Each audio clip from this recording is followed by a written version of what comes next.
بسم اللہ الرحمن الرحیم۔ حضرات صحابہ کرام رضی اللہ عنہم کا حضرت عمر رضی اللہ تعالیٰ عنہ کے زمانے میں میدان جنگ میں اللہ اور رسول کی طرف دعوت دینا۔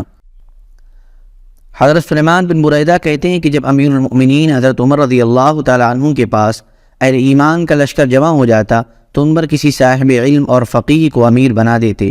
چنانچہ ایک لشکر تیار ہوا، حضرت سلمہ بن قیس اشعری رضی اللہ تعالیٰ عنہ کو ان کا امیر بنایا اور ان کو یہ ہدایات دی، تم اللہ کا نام لے کر چلو اور اللہ کے راستے میں ان لوگوں سے جنگ کرو جو اللہ کا انکار کرتے ہیں۔ جب تمہارا مشرک دشمن سے سامنا ہو تو ان کو 3 باتوں کی دعوت دو۔ سب سے پہلے تو ان کو اسلام کی دعوت دو، اگر وہ مسلمان ہو جائیں اور اپنے وطن میں ہی رہنا پسند کریں تو ان کے مالوں میں ان پر زکوٰۃ واجب ہوگی اور مسلمانوں کے مال غنیمت میں ان کا کوئی حصہ نہ ہوگا، اور اگر وہ تمہارے ساتھ مدینہ میں رہنا پسند کریں تو انہیں وہ تمام حقوق حاصل ہوں گے جو تمہیں حاصل ہیں، اور ان پر وہ تمام ذمہ داریاں عائد ہوں گی جو تم پر ہیں، اور اگر اسلام قبول کرنے سے انکار کریں تو انہیں جزیہ دینے کی دعوت دو۔ اگر وہ جزیہ دینے پر راضی ہو جائیں تو ان کے دشمنوں سے جنگ کرنا اور ان کو جزیہ کی ادائیگی کے لیے فارغ کر دینا، اور ان کو ان کی طاقت سے زیادہ کسی کام کی تکلیف نہ دینا۔ اگر وہ جزیہ دینے سے بھی انکار کر دیں تو ان سے جنگ کرو، اللہ تعالیٰ ان کے مقابلے میں تمہاری مدد کرے گا،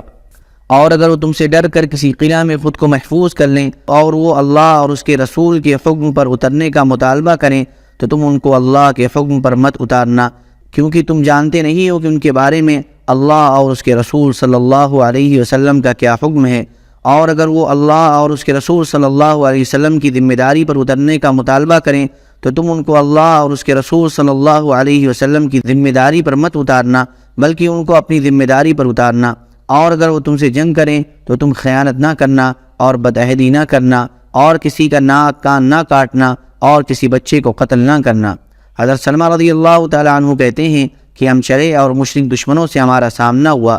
اسلام کی جس بات کا امیر المؤمنین نے ہمیں کہا تھا ہم نے ان کو اس بات کی دعوت دی، لیکن انہوں نے اسلام لانے سے انکار کر دیا۔ پھر ہم نے ان کو جزیہ کی دعوت دی، انہوں نے اسے بھی ماننے سے انکار کر دیا، چنانچہ ہم نے ان سے جنگ کی، اللہ تعالیٰ نے ان کے مقابلے میں ہماری مدد کی، ہم نے ان کے لڑنے والی فوج کو قتل کر دیا اور ان کی عورتوں اور بچوں کو قید کر لیا اور ان کا سارا سامان جمع کر لیا۔ آگے لمبی حدیث ہے۔